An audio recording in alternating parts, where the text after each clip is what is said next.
Good morning, friends, and thank you for joining us again this week for Encouragement Along Your Journey, the weekly Bible study sponsored by West Springfield Baptist Church. I'm Pastor Louie, and we have been working the last 5 weeks on just looking at what it means to share our faith and what responsibility we have in sharing our faith and coming to understand that we have a responsibility to be obedient, but the results belong to God, and so that we don't have to feel pressure about whether or not we might make a mistake.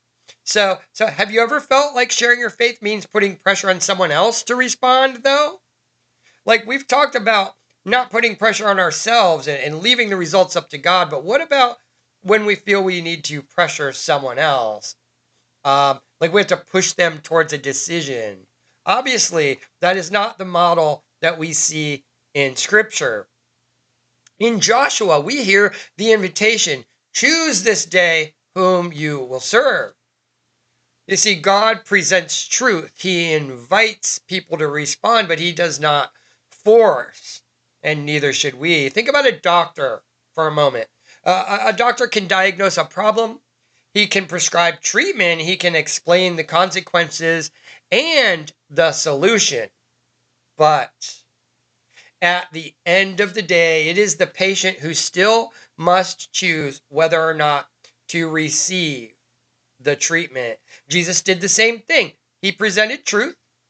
He presented it clearly, and then he gave people the opportunity to respond.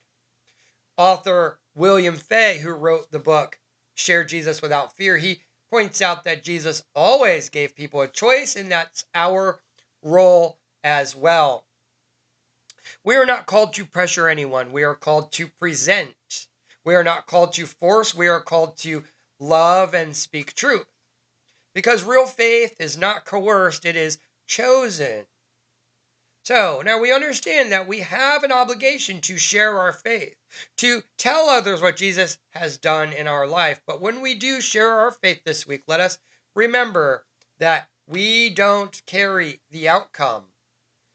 We share clearly, we love deeply, and then we trust God with the response of others.